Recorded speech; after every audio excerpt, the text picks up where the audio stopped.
shins, with her shins, with her shins, with her shins.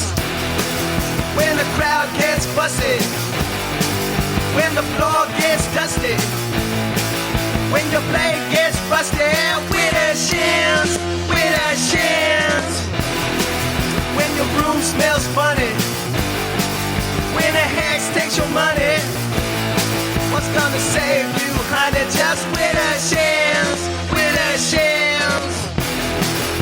All you witches and all you old magicians, it's time to start listening to with her shins, with her shins.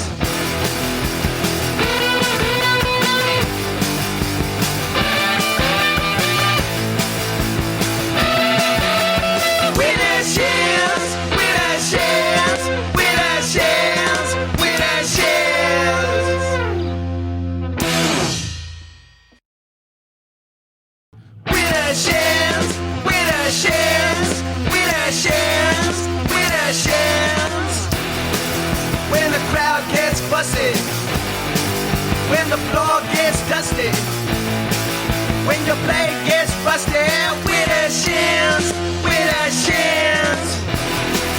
When your room smells funny, when a hex takes your money, what's gonna save you, honey? Just with her shins, with her shins. All you witches and all you old magicians, it's time to start listening to with her shins, with her shins.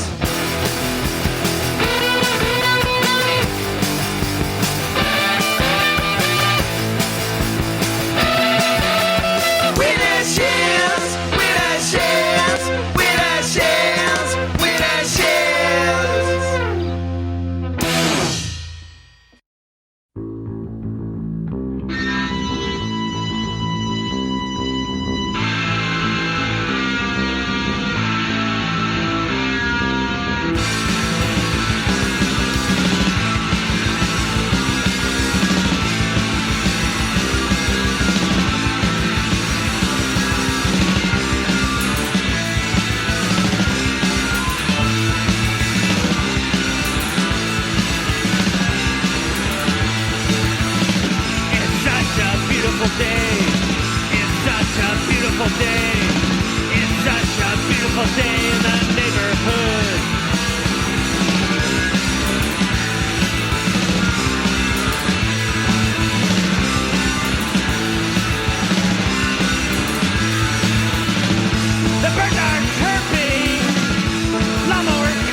There's antimony, arsenic, aluminum, selenium, and hydrogen and oxygen and nitrogen and rhenium, and nickel, neodymium, neptunium, germanium, and iron, americium, ruthenium, uranium, europium, zirconium, lutetium, vanadium, and lanthanum, and osmium, and astatine, and radium, and golden protactinium, and indium, and gallium, and iodine, and thorium, and thulium, and thallium.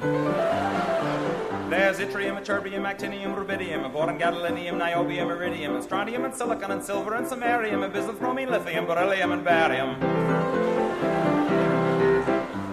Isn't that interesting? I knew you would. I hope you're all taking notes because there's going to be a short quiz next period. There's holmium and helium and hafnium and erbium and phosphorus and francium and fluorine and terbium and manganese and mercury, molybdenum and magnesium, dysprosium and scandium and cerium and cesium and lead, praseodymium and platinum, plutonium, palladium, promethium, potassium, polonium and tantalum, technetium, titanium, tellurium and cadmium and calcium and chromium and curium. There's sulfur, californium, and fermium, berkelium, and also mendelevium, einsteinium, nobelium, and argon, krypton, neon, radon, xenon, zinc, and rhodium, and chlorine, carbon, cobalt, copper, tungsten, tin, and sodium.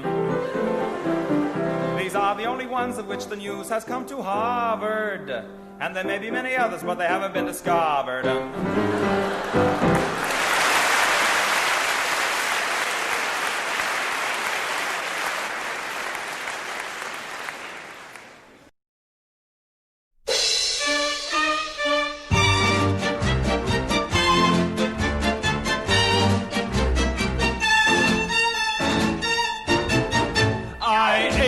For the touch of your lips, dear, but much more for the touch of your whips, dear. You can raise welts like nobody else as we dance to the masochism tango.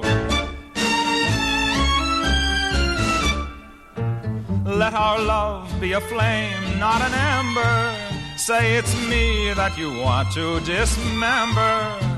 Blacken my eye, set fire to my tie as we dance to the masochism tango. At your command, before you here I stand. My heart is in my hand. Ugh, it's here that I must be. My heart entreats, just hear those savage beats, and go put on your cleats and come and trample me. Your heart is hard as stone or mahogany. That's why I'm in such exquisite agony. My soul is on fire, it's aflame with desire, which is why I perspire when we tango.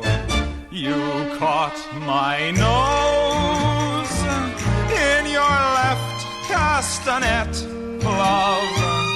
I can feel the pain yet, love, every time I hear drums, and I envy the rose that you held in your teeth, love, with the thorns underneath, love, sticking into your gums. Your eyes cast a spell that bewitches. The last time I needed 20 stitches to sew up the gash you made with your lash as we dance to the masochism tango. Bash in my brain and make me scream with pain, then kick me once again and say we'll never part. I know too well I'm underneath your spell, so darling, if you smell something burning, it's my heart. Excuse me. Take your cigarette from its holder and burn your initials in my shoulder. Fracture my spine and swear that you're mine as we dance to the masochism tango.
It's true of you.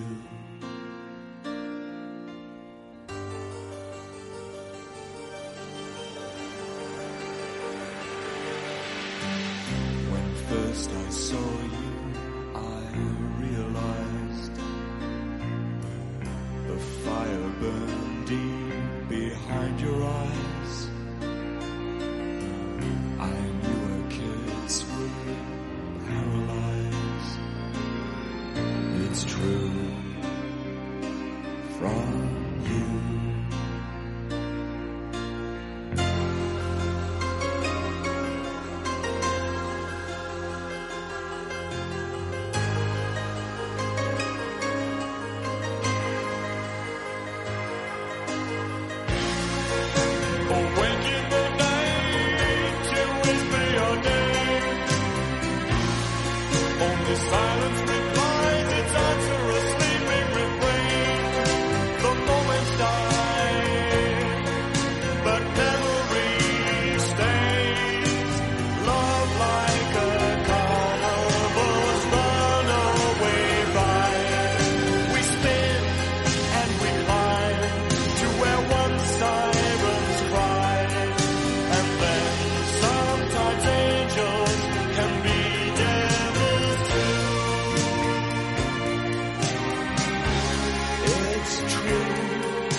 When shadows no longer fall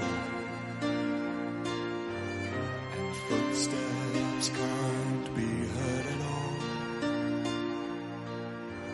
I hear the ghost of a call. It's true from you.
It's but a dream.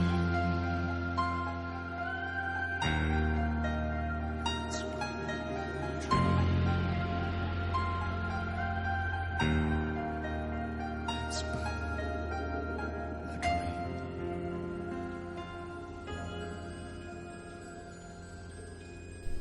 The Damned on Widdershins Radio. Tom Lehrer before that. Anus the Menace, and then our theme song, Widdershins. I thought this was an appropriate number because, like, just probably 20 minutes before we went on the air, that's what it sounded like around here, man. We were in this epic thunderstorm from hell all day. We had a 15% chance of rain, which led to an epic thunderstorm from hell, and it just stopped. I thought it'd be in the background for our show, and it'd be so cool. But no, it is not. It is not so cool. It's actually sunny, and I took our white hibiscus and put it out there so it gets some sun. I crowded it with the rest of our plants that need sun. We have like one little spot in our garden, in our yard, that gets sun, and like all the plants are like crowded around there. So I put it over there. They're in the sunny spot, but we often sit outside. It'll be like pissing down rain, and the tree. We have such a good canopy. We barely get wet. And so. you know, honestly, obviously, like, you know, when it's hot, like we want the canopy from the trees. So you know, it's more built for humans, I guess, than flowers and vegetables. We're gonna have to figure something out. Maybe cut some of the branches off or something. But I like the canopy. You know, I Wouldn't like be the spending fact so that much we don't- time outside without that. Yeah, I mean, I like the fact that we don't have to get an umbrella or gazebo or anything. But it's bad if you want to grow stuff. So we gotta figure that out.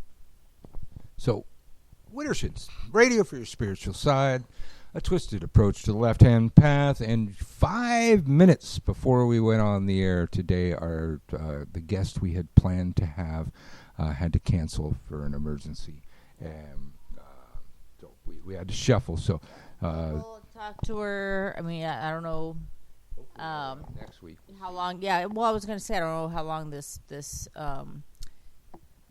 responsibility is going to take her, but we will have her at some point, like either next week or 2 weeks from now. She wrote a book about Chiron, which I think is Chiron, whatever, which I think is really important. It's a part of everybody's natal chart, but it's not, you know, it's not a planet, it's an asteroid. So people, like, you know, people don't talk about it the way that people are going to talk about, like, what's in your Jupiter or what's in your Saturn or what's in your Mercury.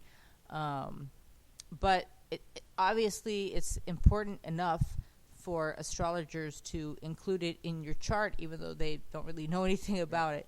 So I think it's an important thing to read. You know, back before y'all's internets and your apps and all that crap that you use to track the stars and the planets for, you know, the purposes of witchcraft or to map your lives or whatever, we had the Pocket Astrologer, and it was a book. It was on paper. They printed stuff on the paper, and we had the Pocket Astrologer, or the wall version was the Celestial Guide, several other calendars, but that was the best one at the time. And in my lifetime, I recall Chiron suddenly appearing. So mid-'80s, nobody was talking about fucking Chiron, and then all of a sudden, Chiron was part of the fucking astrological guide. So I'm old school, yo. Chiron. Mm-hmm.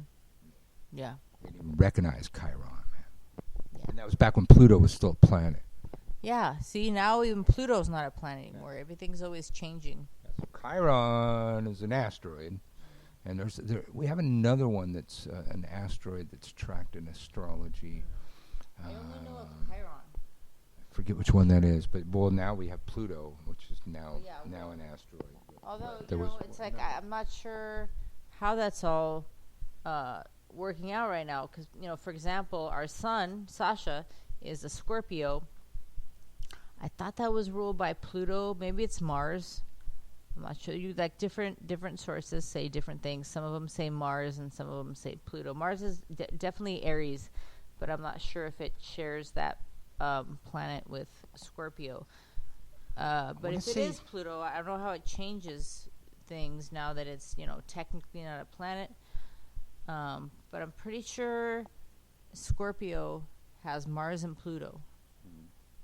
It shouldn't have two, though. I just keep seeing different things about it. You looking it up? He's looking it up, guys. I think I got it. Ceres. I think the other asteroid that we recognize in astrology is called Ceres. Ceres asteroid. Oh, yeah. Ceres is the largest pronounced object. Ceres? Yeah, it was. I believe it's Ceres, like the goddess. Ceres. You know, Greek. Largest object of the main asteroid belt lies between the orbits of Mars and Jupiter with a diameter of 940 kilometers. Largest asteroids. Yeah, I'm pretty sure, you know, I just pulled that out of my ass, and usually when I pull stuff out of that part of my ass, it's right. So it was Ceres and Chiron were the asteroids that became recognized in astrology during my lifetime, so mid 80s. Right? Except in Ceres, I don't know what sign I have in Sirius. It's like I said, when you get your natal chart, it does all the planets plus the sun and the moon, plus Chiron. I haven't seen any natal charts that incorporate Ceres. Lorelei in the chat room says, I thought Pluto's been upgraded to a planet again. Oh, Yeah, God, they I- can't I- keep I- going back and forth. I honestly don't. All right, I need to look that haven't up. been following it enough. Yeah. That'll be my next thing I'm going to I Google. hope so I kind of, I kind of like having little Pluto as a planet on the outside. Yeah. Well, But- it fucks up a lot of astrology if we just suddenly don't have Pluto in the equation. Or is it like the same equation, we're just not calling it a planet? It's an asteroid, it's like Chiron or Ceres. I mean, everybody has a sign in Pluto, so do we just ignore that? But yeah, we'll check. I mean, I believe you, but we'll see. I want to know what sign gets Eris, the new non-planet behind Pluto. Discordia Eris is not playing 2020. Lisa, yeah, hail Eris. I didn't know if Eris had a planet or an asteroid associated with it or what. I don't know. I mean, it's not one of your main Greek goddesses or gods. Kind of behind the scenes. Eris, fucking shit up, goddess of discord. So yeah, I don't know if she gets a planet I mean, or an asteroid. me either. Me either. Me either. They have roid rage, Yeah, they have roid rage. like our little guy here by my feet, Mojo. He has roid rage. He has a little bit of roid rage. But you start giving him less stuff, right? Yes. Okay. Calling it a dwarf planet. Okay, which thing are we talking about? Pluto's a dwarf planet. All right, so now we have dwarf planets. All right, so I thought I heard that about why it. they just before. stop fucking with it in the It first went from, I thought it went from dwarf planet to no planet, but maybe it's back up to dwarf planet. place? It's my I don't know. planet. I don't know. I'm not an expert on these things, so I'll just check. Exactly. So I had to shuffle around. I had 5 minutes to come up with a plan B for tonight's show. So I found some news. Let's see, where's my pagan news at? Oh, bloody hell! Red beans and rice recipe. Oh, where'd my fucking news go, bitches? It's like so far back. Make it for me. Yeah. Roxa, Magic of Chiron. Amazon. Oh my God. So nothing is just in order here fucking at all. Let me see. Where was so genetic? Now, what's before that one? That's the one I was looking for. Great headline. Druid sues the police for parking at Stonehenge. A druid who refuses to pay parking for Stonehenge sues police after missing solstice. Oh my God. Made a druid miss solstice at Stonehenge because of a parking problem. King Arthur Pendragon, who claims to be the mythical monarch reincarnated, says I think that's lira, 50 lira daily, or maybe that's pounds, 15 pounds daily charge. That little Oh, I think that's pounds. Okay, pounds. 15 pounds daily charge is an affront to paganism. He claimed that police refused to let him park on the roads nearby on Sunday, causing him to miss the sunrise at the Wiltshire Monument. Stonehenge normally attracts thousands for the summer solstice, the longest day, but it was closed this year due to COVID-19. Wow. Let's just sit with that for a minute. Stonehenge was closed for COVID-19. Stonehenge? Stonehenge Can't they was social closed. distance over there? I mean, there's enough You'd room. think, but that's People have to stand like shoulder to shoulder. that's some sort of historic still- event within paganism right now. Stonehenge was closed. COVID-19. I still haven't checked to see if Santa Cruz beaches. Okay. decided to open. However, the pagan is now taking legal action against Wiltshire Police, the Wiltshire Council of English Heritage. He said they conspired to make it impossible for me to park anywhere else than the car park that they were charging money for. Oh, King Arthur didn't have fucking money, dude. Because the police stopped me from parking on all of the other roads in and around Stonehenge. I couldn't get in. This meant I had to go home. King Arthur Pendragon, I'm going to have to question your tenacity, man. Your dedication. Druid, King Arthur Pendragon, gave up trying to go to Solstice at Stonehenge and went home. Oh my God, you posted your picture here. The Wiltshire Police and Wiltshire Council of the English Heritage all said it would be inappropriate to comment while legal proceedings are ongoing. Oh yeah, he's suing him, I forgot. Ex-soldier Arthur, 66 years old, born John Rothwell, previously stood as an independent candidate in Salisbury. Is there any more story? Is that it? How do you just end the fucking story like that? That's just bad journalism. King Arthur. No, that's the fucking story. Really. Wow. So I don't know. I feel for him and all. King Arthur Pendragon, the Druid, but his dedication is just questionable. I would have fucking parked miles away and walking. You know what? I've never been to Stonehenge. I've never been to England, but I can gauge enough what it's like. Around summer solstice, winter solstice. Is all the hippies gather there, and the Druids and the pagans, and it's crowded and it's surrounded, and it's like I would plan ahead. I would plan not to be able to park close to Stonehenge.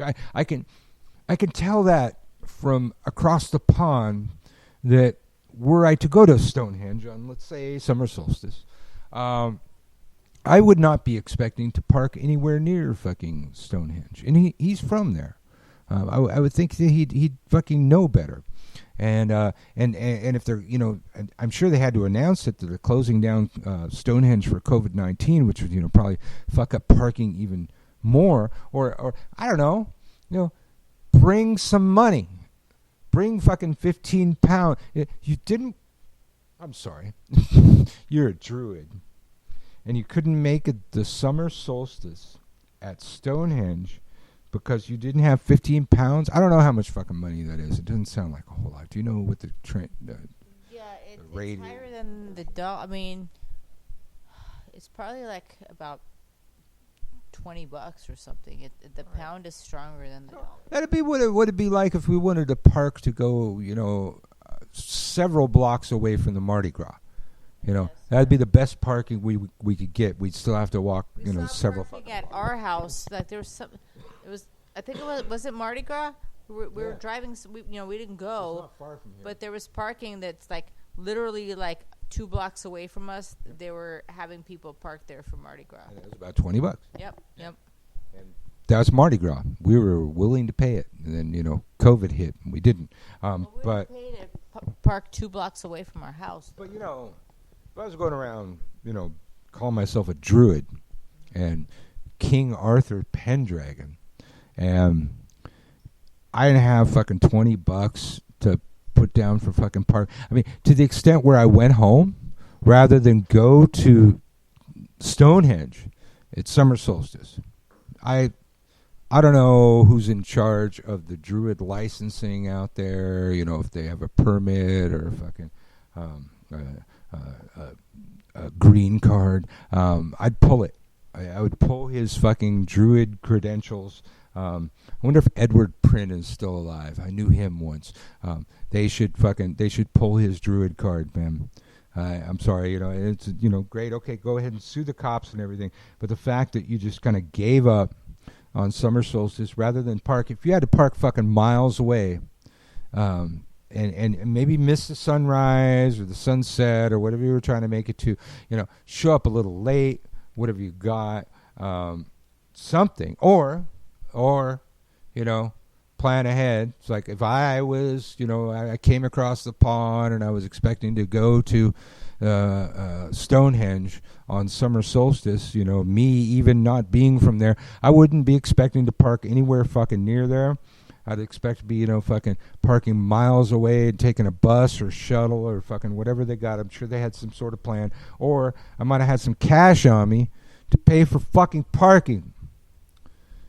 King Arthur Pendragon. It offends me to call you that particular name at this point. I would just, you know, I hadn't read this story. I usually don't, you know, especially, you know, when we had, you know, 5 minutes to come up with a plan B for the show. I just ran out there and found some fucking pagan stories and go, oh, well, fucking a druid suing the police because he couldn't make it to fucking Stonehenge for summer solstice right away. You know, I want to run with that story. But I did not know that. I don't know. I think it's Priest Ken. Yeah. They said his other name. His wife was Priestess Karen. I see where you're going. I don't know, man. Is there a British version of it? Kenneth. It's High Priestess Muckety Muck Kenneth. High Priestess Muckety Muck Kenneth and his wife, the Druidess, Karen. Karen S. Lady Karen. Yeah, Lady Karen. Very good. All right, we've made it. Period. Only took us just a little bit. Self-appointed druid goes home to soul. Yeah, I just I don't know, man. Especially for a druid. I can't think of, you know, anything more important except the winter solstice. You know, kind of equal. And they're going to be at Stonehenge for both of those things. But it's just like, give up and go home. I would have been fucking parked miles away, treading across bogs and I don't even know what kind of shit. Bogs and swamps, whatever they fucking got, man. Get my fucking ass to Stonehenge. I don't care, you know, if you're going to miss the sunset or the sunrise, whatever you fucking do, fucking make it to fucking Stonehenge. Or as close as you can get to Stonehenge because there's a fence around it or something probably because of the COVIDs. Yeah. COVID. And, you know, I'm sure all the people gathering around the fence, you know, didn't help them stop the spread of COVIDs. Yeah. And I suppose they come up with a cool druid mask. Like a green man or something. I don't know. Green mask. Like a green mask. Yeah. A green man mask. Could work. Green mask. Yeah. Yeah. Wittershins. All right. So let's see if I have anything else. God, that was a good story, though. Then there's this one I also got off the Wild Hunt, June 25th. Genetic findings from Newgrange, County Meath, Ireland. Recent genetic analysis from the remains interred at Newgrange, the largest of Ireland's Great Passage tombs, built over 5,000 years ago, shows that one of the few buried there, identified as NG10, was the product of an incestuous union, something many academics believe indicates the presence of a deified ruling class like the pharaohs of ancient Egypt. Geneticists Lady Cassidy and Daniel Bradley, both of Trinity College Dublin, along with Thomas Cador, archaeologist at the University College London, co-authored a paper published in Nature that analyzed the DNA extracted from NG10 as having enough identical genetic sequence to be the product of incest. Using newer methods of analyzing DNA that look for the presence of identical genetic sequences, researchers discovered that the parents of the individual in question must have either been siblings or a parent and child themselves, known as first-degree incest. These kinds of unions are almost universally taboo in human societies. Exemptions to that taboo almost always involve a ruling class who set themselves so far above the rest of society that the normal human rules don't apply. and their flouting of those rules serving as a symbol of their elevated status. I believe we're seeing similar social dynamic at play among colonialists of Neolithic Ireland, said Cassidy. Most often involves the creation of one deified or otherwise social or sacred bloodline, one that has been preserved by preventing or limiting marriages with outsiders, even if that requires pairings which would normally be considered incestuous. Those in favor of the theory argue that as the man in question was buried in Newgrange, he must have been a high-status person and therefore the product of a fully sanctionized union. Given as supporting evidence of this theory are the results from the genetic testing of the other remains found in passage tombs across Ireland. The vast majority had degraded to the point of only partial genomes could be retrieved. Enough genetic similarities were still found between these bodies to suggest closely related ruling class controlled the entire island during this period, providing the kind of environment where these sacred incestuous bloodlines can occur. However, marriages within a wider kin group don't necessarily indicate the acceptance of first-degree incest, and many cultures that condone marriage between cousins still hold parent-child sibling unions as taboo. Similarly, it's possible that far from the product of formal sanctioned union, the individual's true parentage was concealed from the rest of their society, as often happens with cases of incest even now. So, I just thought that was fascinating because, we know that the Kennedys, our Kennedys, are the last traceable royal Celtic bloodline from Ireland. You know what's weird? I can't believe it's totally random that I'm bringing it up, but do you remember Robin from Roller Derby? Yeah. She always, she's a pretty rational person, but she told me, she's like, I can see when somebody comes from the Kennedy line. And she said that about Sasha.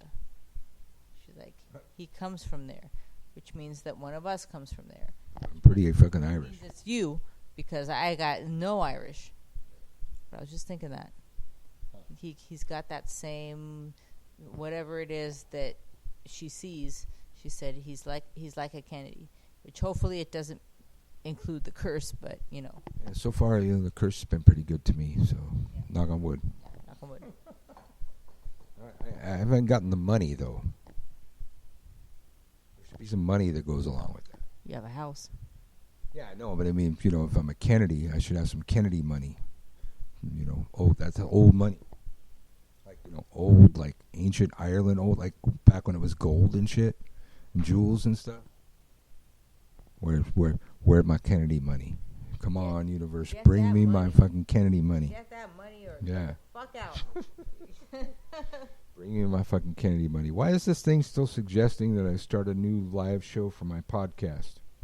Siri, you're slipping. Siri doesn't know shit. Yeah, I clearly started the goddamn podcast. So we're here at Witterson's, looking through our news sources for random stories. Let's see. And I was, I was just thinking about that. It's like a lot of the royal families are really fucking ugly. But they don't seem like the Windsors. Yeah. Prince Charles and even Queen Elizabeth. I understand that she's old, but I've seen pictures of her when she was in her prime. She wasn't pretty. Yeah. And the big horse teeth and everything, but maybe it's from inbreeding. Yeah, but they don't really strike me as stupid. No, they're Maybe not it's 'cause they stupid. get, great education. Yeah, I don't think they're stupid, but they're not good looking either. But then we go over here to America, Kaka, and right around our neck of the woods, in the South, the inbreeding there has brought about very different offspring, I would say. Mm-hmm. I would say. rather stupid, and yeah, special.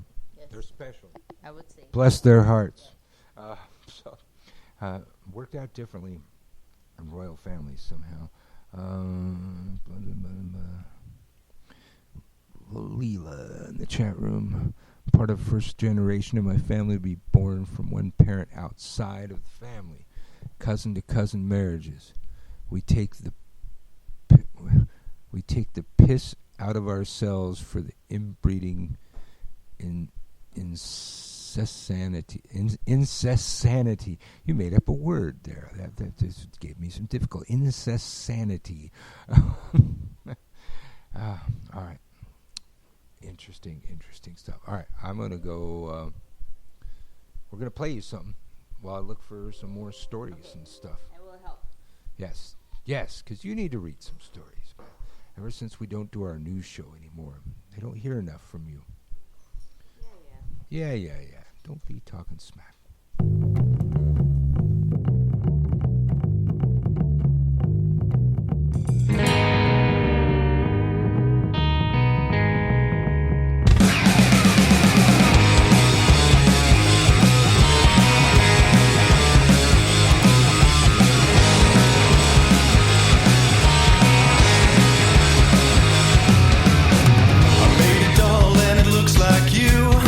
It's cute, small, and it smells just like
blood ceremony into the coven on Widdershins Radio. I think we heard Stellar Corpses before that.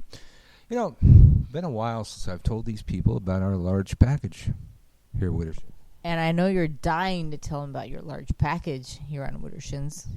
Yes, because we here at Widdershins International, with our package that we have at this time, we can go on the air 3 hours per day, unlimited times per day, meaning, you know, if we really wanted to get our money's worth, we could just reboot every 3 hours and be on fucking 24/7. You know, should we have like nothing better to do? But you know, we've got our daily show, the Stay the Fuck at Home show. We have a kid. We're parents. Yeah. We have 2 dogs. We're parents of them. Yeah. So we got plenty to do. But we could someday, while we're doing the Stay the Fuck at Home show, also broadcast on Widdershins at the same time. We can't play music because Facebook will like try to flag us and stuff.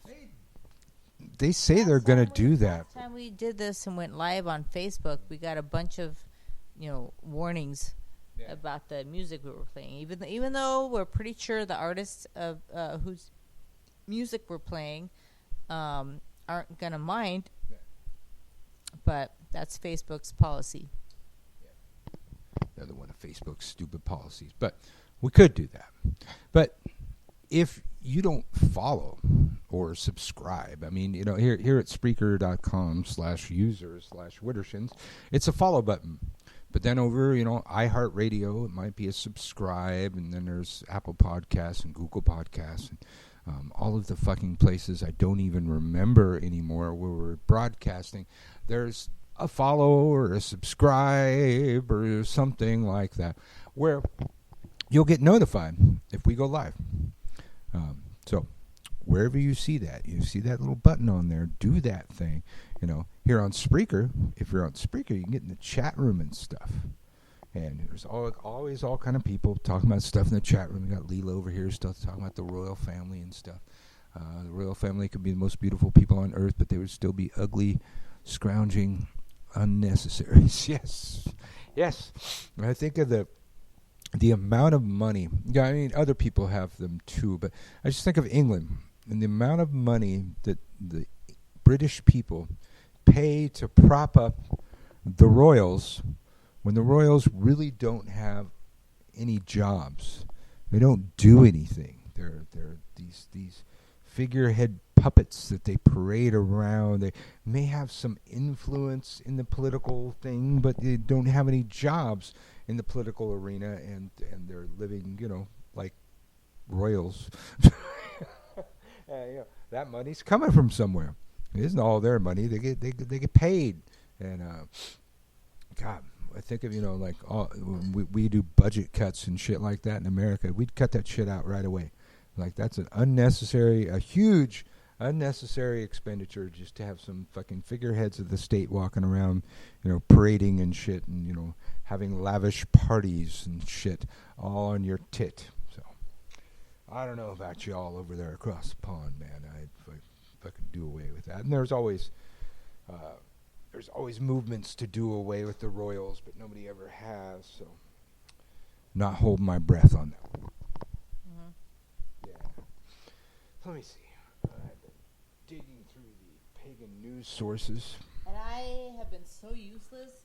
I've been doing shit. I've been scrolling through Grubhub to see what we should order for dinner. So you're welcome. That is useless. Remember, we still have those tacos. I have one taco. You only have one taco? One. Oh, okay. So yeah. Like I was saying. Oh, this one's good. This again, got it off the Wild Hunt. Paganism to be included in the 2021 Scottish Census. Edinburgh. Paganism in Scotland has never burned brighter. That's Steffi Vaughan Scott, a prominent champion for pagan rights and presenting officer-elect for the Pagan Federation of Scotland. He has worked as a National Scottish Pagan Federation interfaith officer and lead organizer of the annual Scottish Pagan Conference. After 2 decades of work for census recognition, the Scottish Pagan Federation has won the right for paganism to be recognized in the Scottish census beginning in 2021. National Records of Scotland confirmed the inclusion of a tick box for pagan after the Scottish Pagan Federation succeeded in lobbying efforts. Even though the religion question of the census is voluntary, the inclusion of paganism has important consequences. Having a pagan tick box has 2 important factors. It increases our visibility as a faith community and ensures our numbers are accurately captured, Von Scott noted. In the past, pagans would have to select an other box and write in their faith in the space provided. It was a catch-all section of the religious portion of the census, and it generates its own challenge, Von Scott said. We know from consultations within our own faith community that pagans were still too nervous to do this, given the prejudice many pagans have faced in past generations. But with the tick box, accurate numbers can be gained with the central category that can help Scotland identify how many individuals are within the broad religious community without having to solve written responses. The responses have consequences also. As in other nations, the census provides core data for decision makers. Scotland's Census 2021 notes the importance of the comprehensive collection of population statistics. They write, it is by central and local government health boards, the education sector and the private sector and the voluntary sector to plan and distribute resources that match people's needs. The information collected must be authoritative, accurate, and comparable for all parts of Scotland and down to very small levels of geography.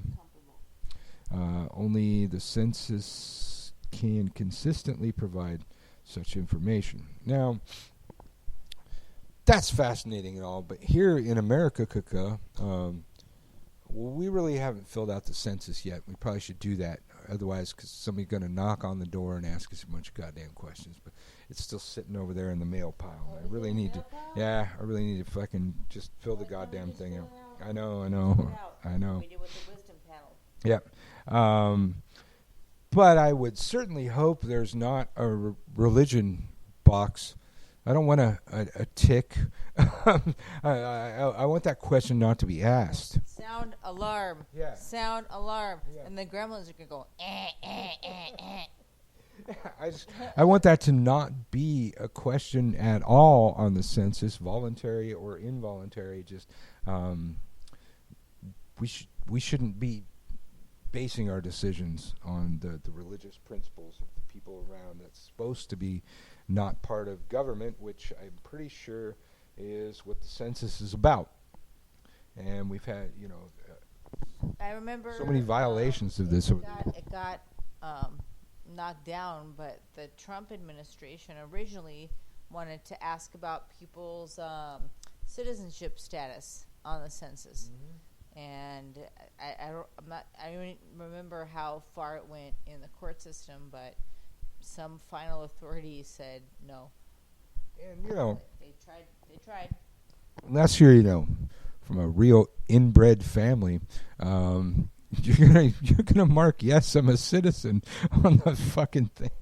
You're gonna check that fucking box if it comes up. He's like, no, I'm not a citizen. And that's the thing. Like, were they expecting these?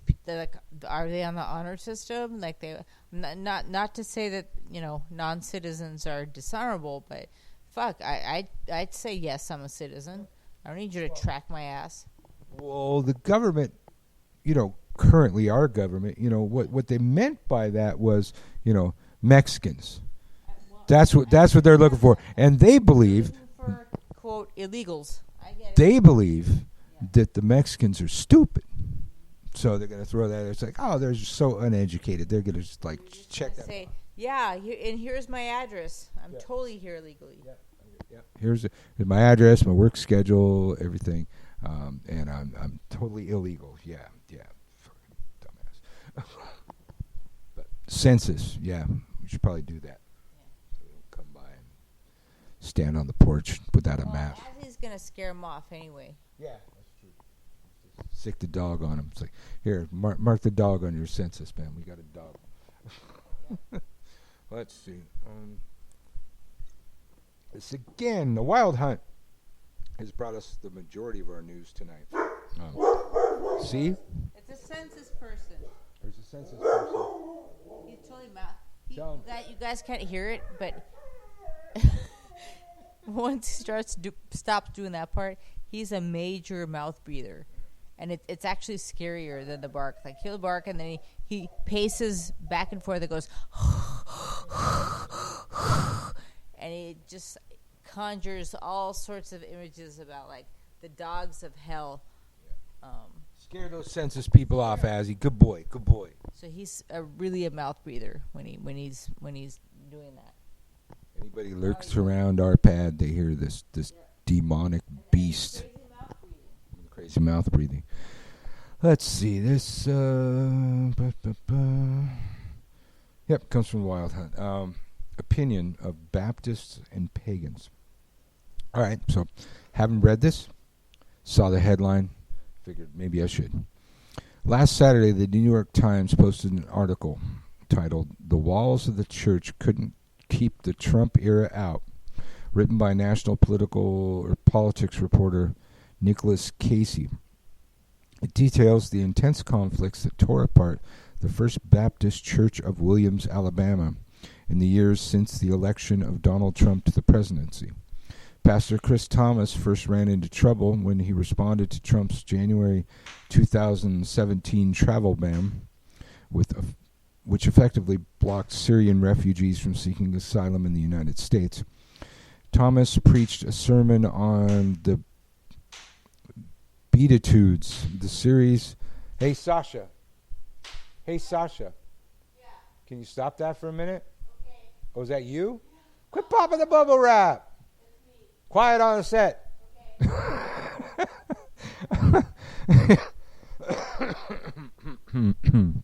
Okay. The Beatitudes, series of blessings proclaimed by Jesus Christ during the Sermon on the Mount. The Alabama pastor added a ninth blessing. Blessed are those who seek refuge and have the doors shut in their face. Some members of the First Baptist told Thomas that the Beatitudes are not commandments for Christians and let him know that he was not to criticize the president, even implicitly.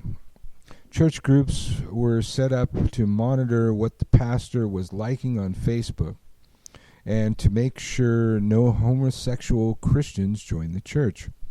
First Baptists had considered liberal, at least by the standards of white Southern Baptists in early years. They had quietly supported a maybe gay choir director and called for the nomination of female deacons. Most recently, members vociferously opposed marriage equality and espoused anti-immigrant sentiments as they embraced Trump for openly saying they were what they were feeling. Loyalty to Trump grew to the point where it was trumped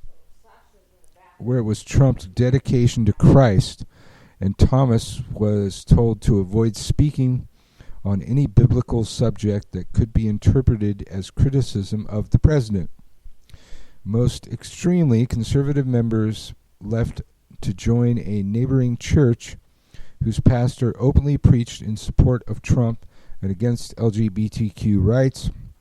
Earlier this month, Thomas himself left his post. Casey's article closes with Thomas reflecting on his own experience of being a Christian in the Trump era. I go between taking prophetic action, say what you need to say from the pulpit, take the consequences. It may be only a half or third join you, and thinking sometimes we're all exhausted of it, and maybe the church should be an oasis in the middle of this exhaustion. A tale as old as time. It is an interesting article, as Thomas is a sympathetic figure, but we read the story and met these characters many times. For corporate media outlets asking, what do religious people think of politics today, disproportionately leads to the editors sending writers off to interview the white evangelicals in the former Confederate States of America.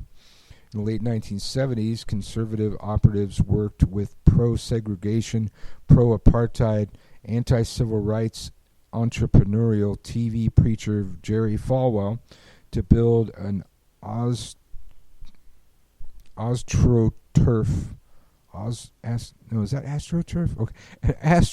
organization that Paul Weyrich of the Committee for the Survival of Free Congress dubbed the Moral Majority.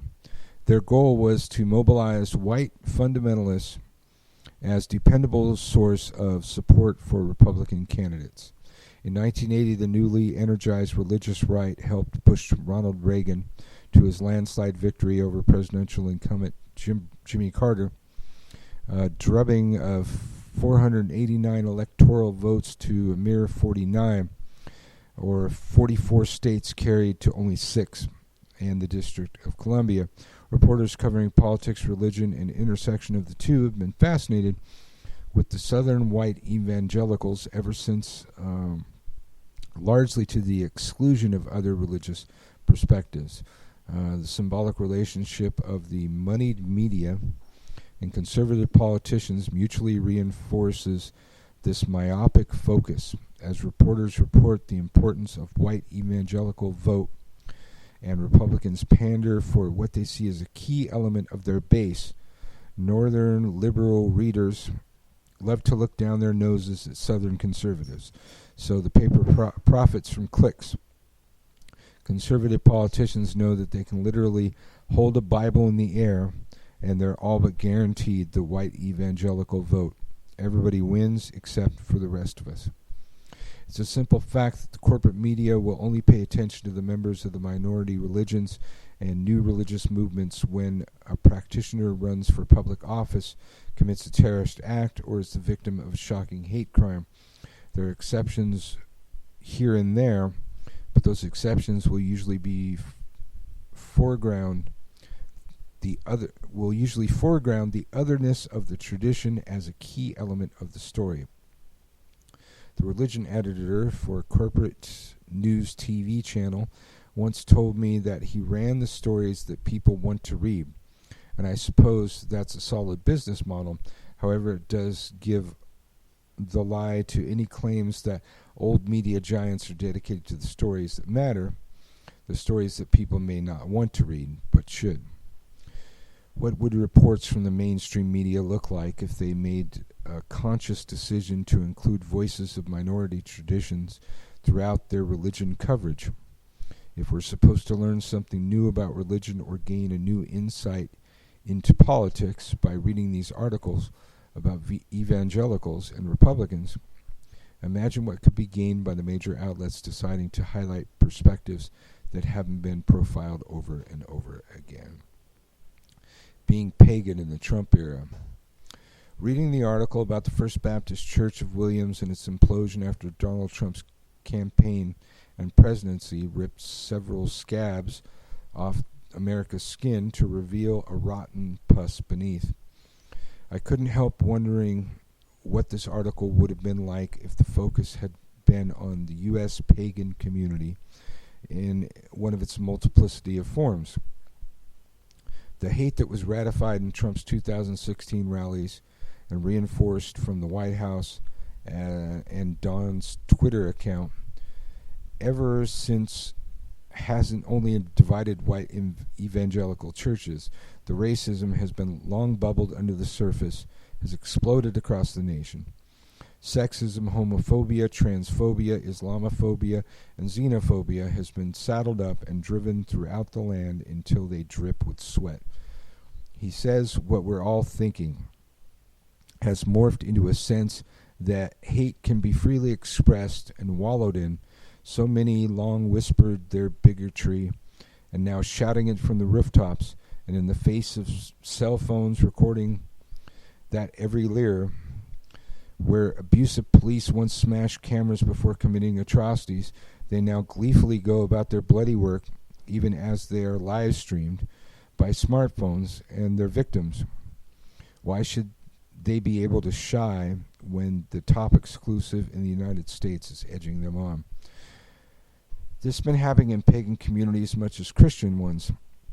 Racist heathens have dropped the anti-Semitic games that they have played since the beginnings of American Asatru in the 1970s and openly embraced far-right rhetoric as they partner with extremist organizations.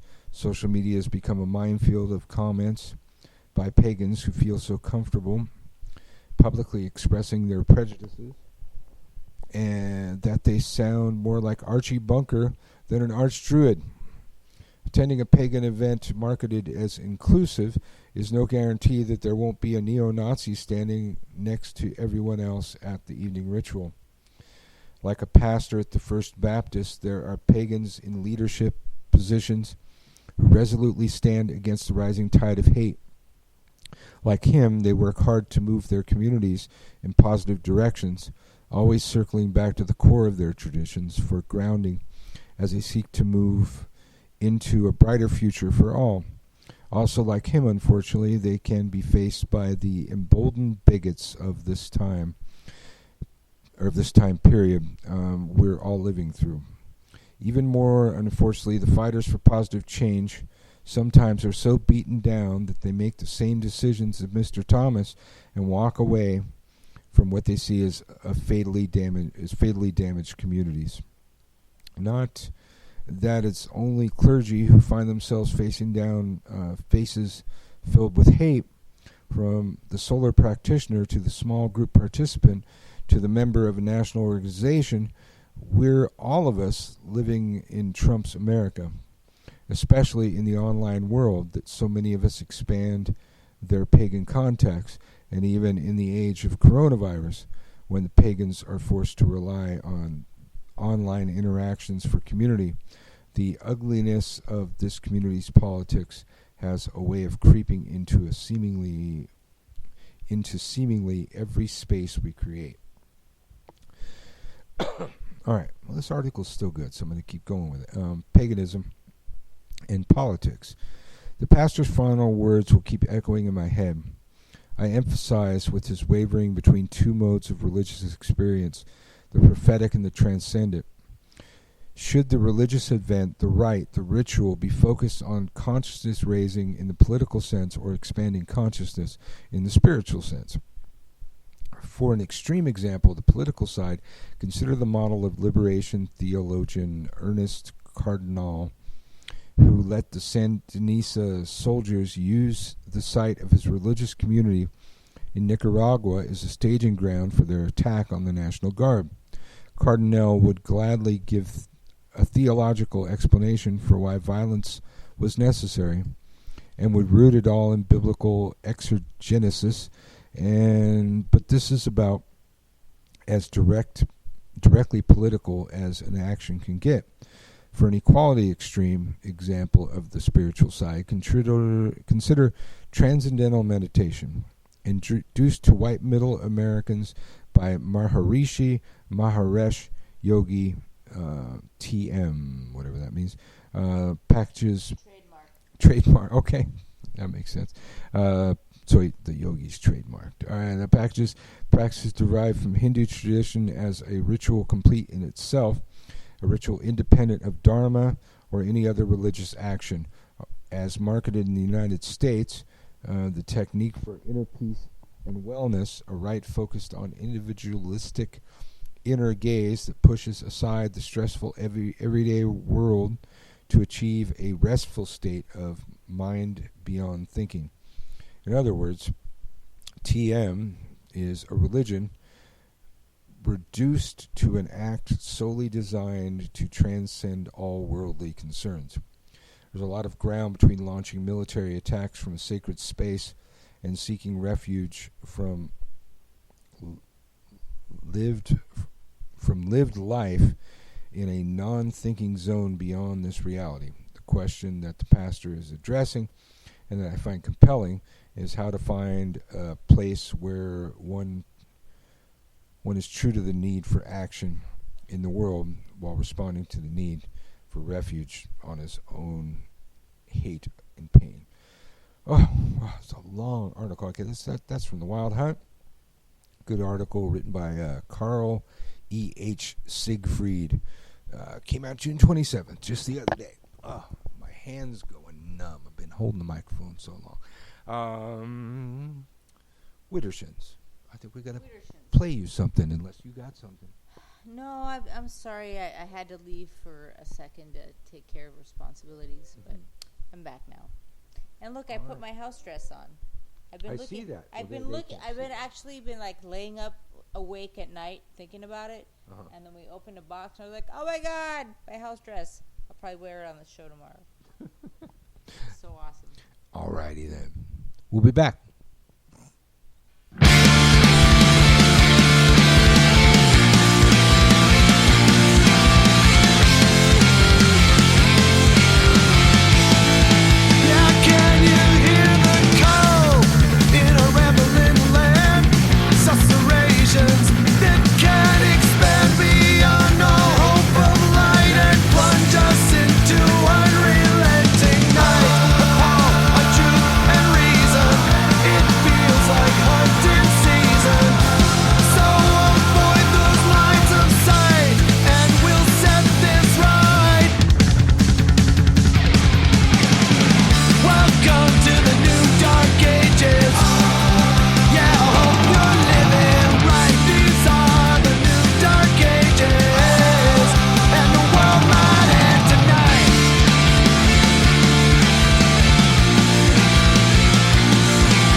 Sum of all my parts, a domestic beast with a hairy heart, trapped within a walled suburbia.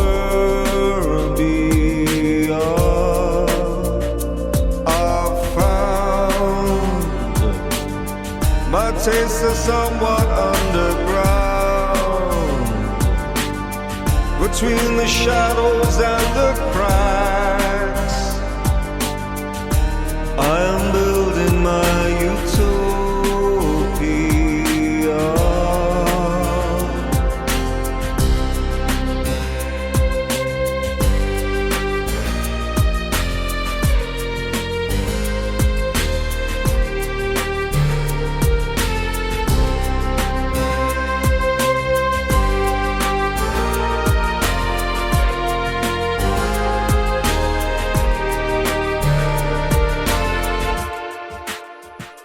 I need to break free from all that binds, that makes me old before my time, in this world of dystopia. My love is like a bright guiding light, shining in the darkness of the night, the star of my utopia. And the motion of the sea in the air that we breathe, can you feel me? In the stars and in the trees, in the song of the bees, can you hear me?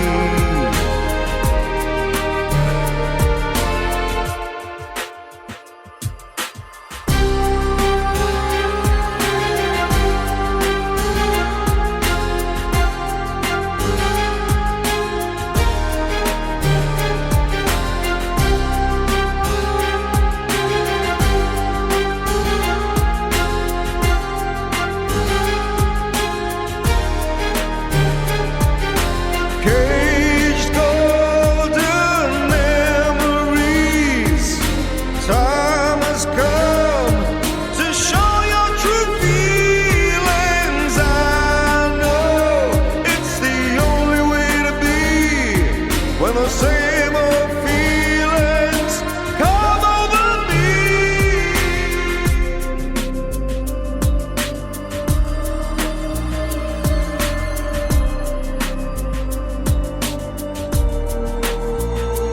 I feel greater than the sum of all my parts, a space jockey from a distant star, marooned upon dystopia. I've found my taste is somewhat underground, between the shadows and the cracks. I am building my utopia. And the motion of the sea in the air that we breathe, can you feel me? In the stars and in the trees, in the song of the bees, can you hear me?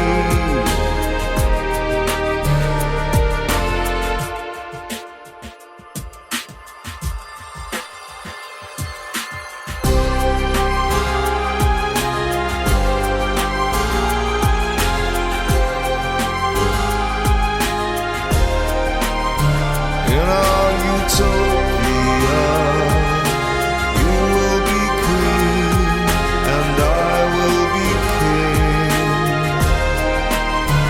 In our utopia, you will be free to be whoever you want to be.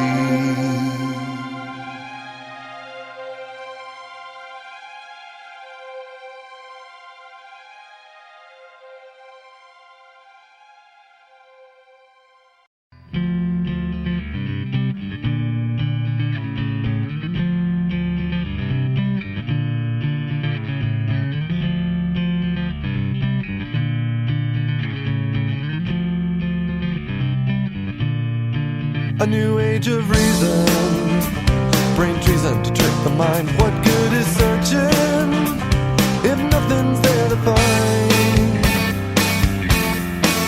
We arrive at this place of no return, my brothers, only to discover that our minds have led us away so far from the paper truth of who we are. What's right is wrong, what's gone is gone, what's clear and pure is not so sure. Our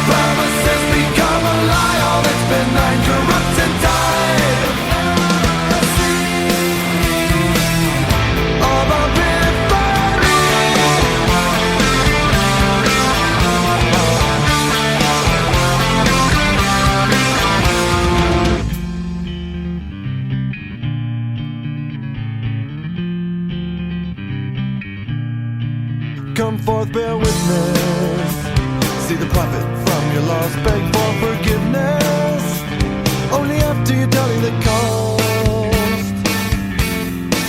We arrive at this place of no return, my sisters, only to discover that our values ran us the ground on the show in the sea of what we could be. What's right is wrong, what's come is gone, what's clear and pure is not so sure. Our promises become a lie, all that's been right corrupts and died. Of a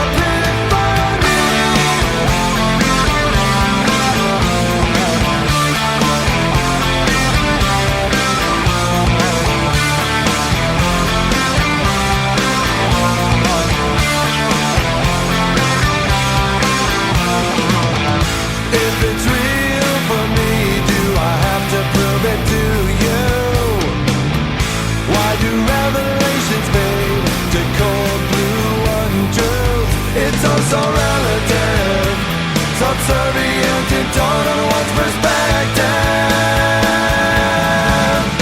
Yeah.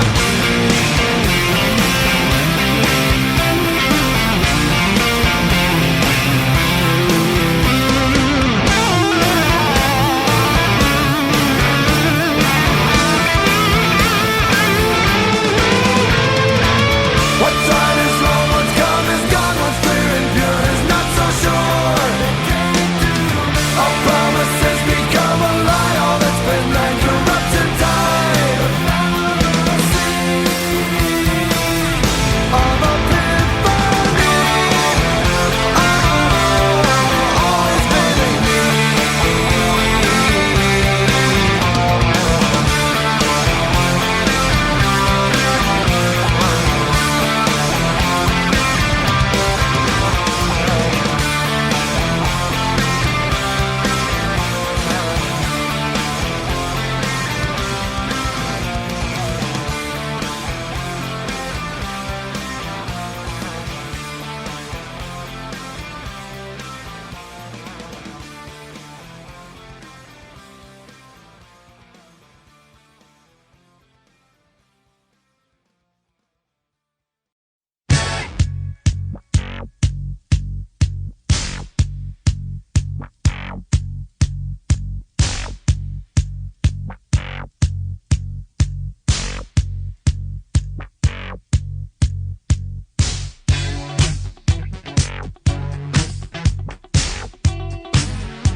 Controversy. Do I believe in God?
Controversy.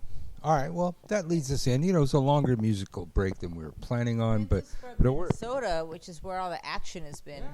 Minnesota is where George Floyd died in Minneapolis. So, you know, we got controversy. and Widdershins always going to talk about it. And so most of the major pagan festivals this year got canceled.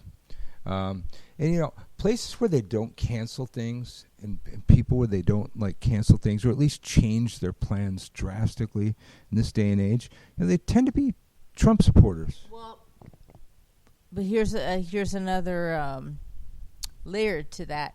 I was recently and not so recently on the Facebook page for Dragon Con. And there are actually a lot of participants who, on their pages, kind of bully the people who want it to close and they want a refund. And there's a bunch of people who want it to go on, and they're bullying. They're like, "Well, if sorry you're so scared," and I've had that shit pulled on me too, where this person's like, "Well, if you're too afraid to go out and meet me face to face," I'm like, "Fuck you, bitch! I don't even want to meet you face to face. It has nothing to do with being afraid or not." But anyway, I digress. Did you? I'm not sure if there's people on that page who they're not the organizers, but just participants who they're gonna go come hell or high water, no matter what, and they fully bully and ridicule these people who go on there and ask for a refund. But you're telling me that the organizers or the people running that page allow those comments to remain posted? They don't delete them. I mean, I don't know what. I don't know. I'm not going to speak. Because my comments have been deleted. Oh, they have? And people that express the opinions that I've expressed have absolutely been deleted. Really? Every comment I've made Con? on Dragon Con has okay, been fucking okay. deleted. Tell me. I said, I didn't know it. well, I said, I repeated the thing that you said, the first thing. I said, so if you guys are going to continue to, have your festival, maybe next year you should host the Darwin Awards. Oh, you repeated what I said. That got deleted. I think yours got deleted. Anything that points out the stupidity of planning to hold your festival. I wasn't even trying to insult people, but they still want to do it. They did say that they're currently looking at the possibility of rolling the tickets over next year, but they're not sure. Currently looking at the possibility. That sounds like all I'm enough. Well, plus the hotel will not give any refunds. Yeah. And that's if I were to organize Dragon Con and something like that happened and the hotel wasn't giving I would have a word with the hotel. But they're not doing it. But like I said, they are backed by just regular participants. I think. I mean, who knows? Maybe there are other people in disguise or whatever. But they're bullying the people who, and some of these people, fully say I'm immunocompromised or whatever. But who even gives a shit? Even if you're not immunocompromised. If you just don't want to go to a place where there's 80,000 drunken people shoulder to shoulder for a weekend, you should be able to get your money back. Yeah. And they're not doing it. Tell me this, if you're experienced out there. How are you going to social distance while doing a spiral dance? I don't even know if they do a spiral dance there. But and I haven't been there, so I really couldn't. I'm not speaking from personal. For any pagan festival, it's a very common dance that appears in many pagan festivals. It's how are you going to go to a pagan festival and do the spiral dances? Well, from what I've heard from the people who have been there in the past, it's a huge drunk fest. Like all pagan festivals. Yeah, exactly. I'm not judging it or saying it's bad, but in this climate, maybe you don't want to stick your tongue down 20 strangers' faces, Yeah. Otherwise, maybe it's okay, but not right now. Like the next generation's AIDS. People need body condoms now. So perfect. You knew exactly where I was going to go. I was exactly going to go to fucking Dragon Con, and so the people that tend to. By and large, I never want to use an absolute, by and large, 9 times out of 10, people that deny the virus, that want to pretend it's going to go away, pretend it's going to be okay, are Trump supporters. And Trump submitted that. You know, people that wear masks don't like Trump. People that, you know, people that wear masks don't like Trump. People that don't wear masks like Trump. He's, you know, created a scenario to kill off most of his supporters and, you know, whatever. But everybody that I've ever heard deny this thing, call it a hoax, pretend it's going to be okay, whatever you fucking got, they tend to be a Trump supporter. So I'm going to say, I think the Dragon Con people, you know, they're either Trump supporters or they're so fucking broke ass that they really fear giving the fucking money back. But everybody else has had to deal with that. You know, recently this week, I think it's Witch Fest. Yeah, Witch Fest had a big controversy because they decided to take their festival to online. It's a virtual festival. This is the new normal right now. Maybe it won't be next year. Hopefully it won't be next year. Hopefully this is not the new normal for fucking ever. But right now, you know, stay the fucking home and social distance and that kind of thing is our fucking normal, and it is reality. And although pagans, you know, play a lot with a lot of different, you know, fantasy type of stuff, you know, I've always thought us to be, you know, based in reality, just from a different angle than most people. And well, we've got to face this is a virus. This is Mother Nature. This is how it fucking runs. This is the only way we're going to keep this thing at bay. And so, you know, there's Witch Fest, which I knew nothing about until this controversy happened, but they had the same kind of thing. People on, you know, on the post, you know, bullying people and calling them, you know, sheep, and the usual thing, even though they're the fucking sheep. I was like, all of the experts say, you know, wear a mask, social distance, you know, stay home, except for Trump, who's not an expert in fucking anything. And even, you know, lately, Republicans are starting to bail on him. Fucking Fox was talking. They had this ticker below fucking Sean Hannity about, you know, Trump's lack of leadership in the situation where we need leadership, and they were, you know, the story that they were talking about was the possibility of Trump having to step down, or the GOP asking him to step down, which, you know, probably never happened, because his poll numbers are so bad. And as hilarious as that is, as beautiful as that is, his poll numbers are so bad. It's like, there's just no way they could pull something like that off. They'd have to, like, float another candidate immediately and start campaigning him around before fucking November and make enough people vote for him. And so far, you know, the people that are voting for Trump, they're these fucking fanatics.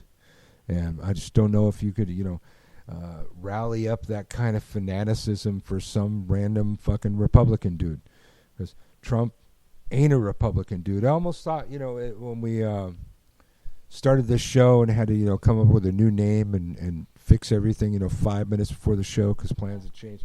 Just call it, you know, Real Republicans Don't Vote Trump. Because we've had some people respond to one of our shows, Real Witches Don't Vote Republican, you know, dumbass, which we did like 2 weeks ago. And you know, one guy was saying, I am a diehard Republican and I'll never vote Trump. And, you know, we should maybe look at that angle at some point. Not that we have a whole lot. Well, we do. Actually, you know, at least on the YouTube broadcast, we get a fair amount of Trumpites and the like jumping in there whenever we post something like that. So we do actually have them out there. So, you know, maybe we do a show like that. It's like, you know, Republicans, I think of, you know, we support the troops, family values, hate the Russians crowd. That's, you know, just the overall, you know, the thing that I would think of, you know, the blanket Republican values that I can pull out of my ass right now. Mr. Grab 'em by the pussy. Mr. Countless cases of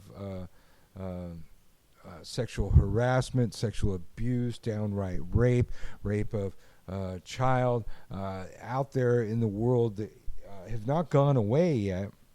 The grab him by the pussy guy. Family values. Okay, so he ain't working for that. Supporting the troops. He's denying that Russia put a bounty on our troops in Afghanistan, even though all of the experts, including the intelligence experts, agree that that is so. He denies that he was briefed on it, even though the White House briefed Congress on the thing happening. So while nobody's come up with the White House briefing notes yet, the White House, or people from the White House, went to Congress and briefed them on the case about the Russians putting bounties on our troops in Afghanistan. So it'd be kind of hard to pull off. And then let's see. He raided the pension fund of the veterans to pay for his fucking wall, and took money from other military. Why was there not a bigger stir about that? Like when I found out that that's what he was going to do, like I thought, okay, your days are numbered. Like who's going to stand for that? But here we are. Like nothing happened. Nothing happened. All of his side, rather than ever admit that they were wrong about something, or just prepared to let him get away with just anything, rather than admit Trump did something wrong, or maybe the Democrats were right about something. Maybe he is a fascist, that kind of thing. I still every day try to figure out a rationale for it, and I just can't, because I don't think there's anything rational. Let's see. So that was the military, the family values, and then okay. Well, the hating Russians. I don't. Do I even need to fucking go there? I mean, in this whole scenario, he wants to call Russia putting a bounty on our troops in Afghanistan as another Democrat hoax. When the entire intelligence community and all of the legitimate press have floated the same story, and apparently the White House briefed Congress, and I don't know why the White House would be briefing Congress about something that didn't happen, or something Trump didn't know about. So that all goes out the window. So I don't know what other Republican values are left that he's allegedly espousing that you people like so much. So that I had to say. But I got to do another thing. We're getting towards the end of the show here. And we were talking about, so Witchfest has apparently come up with some sort of digital option. It sounds like a similar digital option to what's happening here. This is our normal right now. This hopefully won't be our new normal, but people have to make adjustments. And if you refuse to make adjustments, you're probably a Trump supporter, where you just, you really, I understand everybody really wants everything to go back to normal, but it doesn't go back to normal by pretending it's normal. That's how we get back to more unnormal. We get back to further lockdowns. No. But the first I heard, to make the adjustment, rather than just cancel, I happen to be a presenter at, so, I'm pretty cool with that. It's, of course, Hexfest, and it's right around the goddamn corner now. Hexfest 2020, coming August 7th to the 9th, 2020. Join in the magic online. Tales of the magic of the Crescent City of New Orleans stretch back over the centuries. It's an enigmatic place where voodoo, hoodoo, witchcraft, and even Christianity blend at the crossroads of spiritual power. With the world in crisis, the magic of New Orleans comes to your home this year with Hexfest Livestream 2020, with the Hex Education Livestream video platform. On August 7th to the 9th, 2020, Brian Kane, Christian Day, and the Witches of New Orleans present Hexfest, a weekend of witchery. The conference opens with an opening Friday evening live stream video ceremony featuring the Dragon Ritual Drummers. 2 full days of workshops, drumming, and ritual live streamed online. Hexfest has gathered witches, root workers, voodoo priests, and other magical teachers from within New Orleans and around the world to offer their time-honored wisdom. Between workshops, attendees can join in our Zoom virtual meet and greet, whether you can speak to and make new friends with presenters and fellow attendees. All workshops, performances, and panels, other than the Zoom, bless you, video virtual meet and greet, are available live right to your web browser with no download required. See every workshop. Normally, attendees must choose one workshop or panel per time slot. And we've always had, bless you, such fantastic presenters that it's not easy choice. With Hexfest being live streaming online this year, attendees will be able to join one live session per slot, but will have access to all others on replay and can rewatch every session as many times they want, whenever they want. Man, it's better than the Hexfest there. It's like you don't even have to take notes and shit. By attending Hexfest online, you get access to 49 workshops, performances, and panels instead of just the usual 10. See? They're actually up in the game, man. It's actually better than it could have been by going digital, man. We got to think positive. Presenters for the 2020 Hexfest hail from across the spectrum of witchcraft and magic and include Brian Kane, Christian Day, Carrie Ewers, Christine Stevens, the Dragon Ritual Drummers, Elohim Lafar, Ellie Barnes, Ellen Everett Hoffman, Fiona Horn, Jason Mankey, Jason Miller, Kenya Koviak, Christopher Hughes, Lady Rhea, Leanne Maramar, Levi Rowland, Lilith Dorsey, Michael Carell, Mimi Curry. Who the fuck is that guy? Mimi Curry, Sandra Mariah Wright, Sen Elias, and Witch Doctor Utu. Now, Hexfest was sold out months ago, people. COVID-19 did one good thing for the world. It allowed more people to go to Hexfest. So there, since it's virtual, there is no maximum capacity, I don't think, until you break the servers or something. So get over to hexfest.com. Get your fucking tickets. My workshop. It's going to be epic. As soon as I remember what that workshop was. But it's on the list right here. I can just look it up. I am not patronizing them. I'm fucking with them. You should know.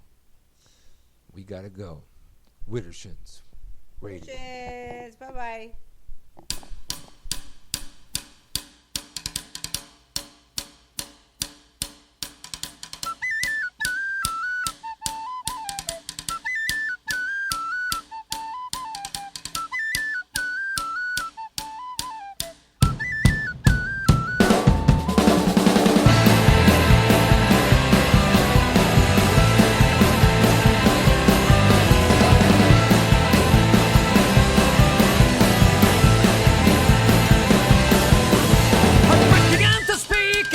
Right in front of me, color of her eyes were the color of insanity. Crushed beneath her wave like a ship I could not reach the shore. We're all just dancers on the devil's dance floor. And swing a little more, and there we go. Swing a little more next to me. Swing a little more, and there we go. Swing a little more on the devil's dance floor. Brushed against her face, I could feel her insecurity. Mother had been a drunk and her father was obscurity. Nothing ever came from a life that was a simple one. Pull yourself together, girl, and have a little fun. Well, she took me by the hand, I could see she was a furry one. Her legs ran all the way up to heaven and past Avalon. Tell me something, girl, what it is you have in store. She said, come with me now on the devil's dance floor. Well, swing a little more, and there we go. Swing a little more next to me. Swing a little more, and there we go. Swing a little more on the devil's dance floor. Swing a little more on the devil's dance floor.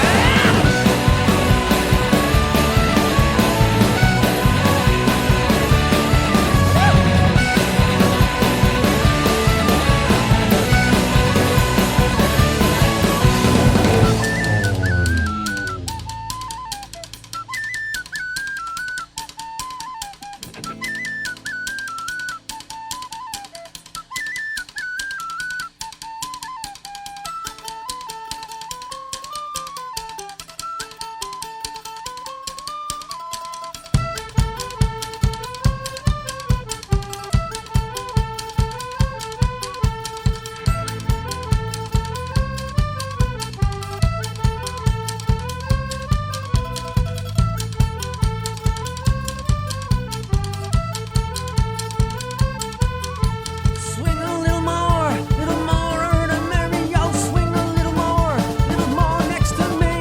Swing a little more, and there we go. Swing a little more on the devil's dance floor.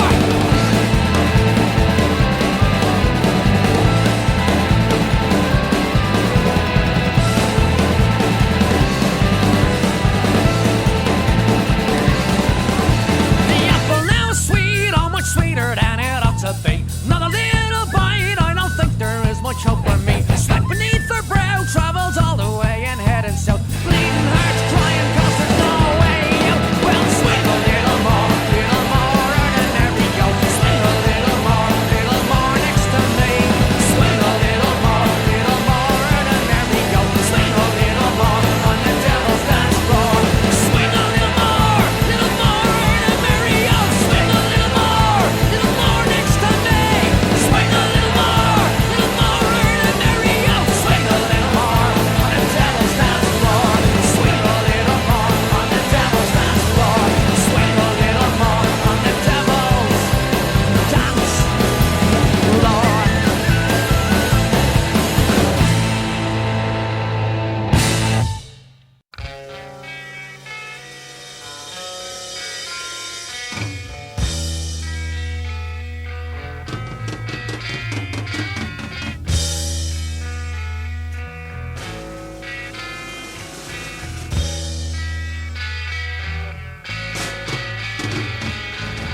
I know you're cold, but I've seen it before.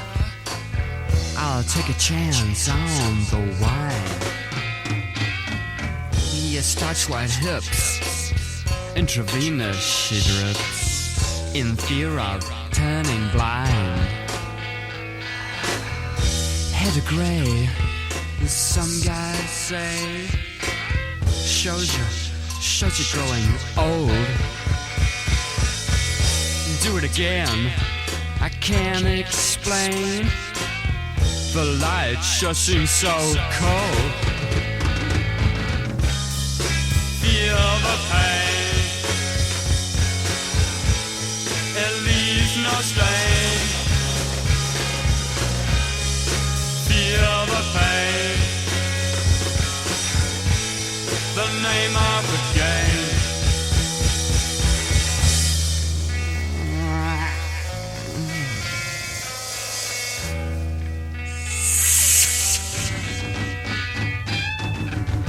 Drops and blues, time to choose. Oh, why your heart is just a stabbing. Bloody eyes can't describe the nature of your hacking. Back to front, the blade tastes blunt in the safety of your bedroom. Desire to touch the fire is just a sad obsession. Feel the pain, it leaves no stain.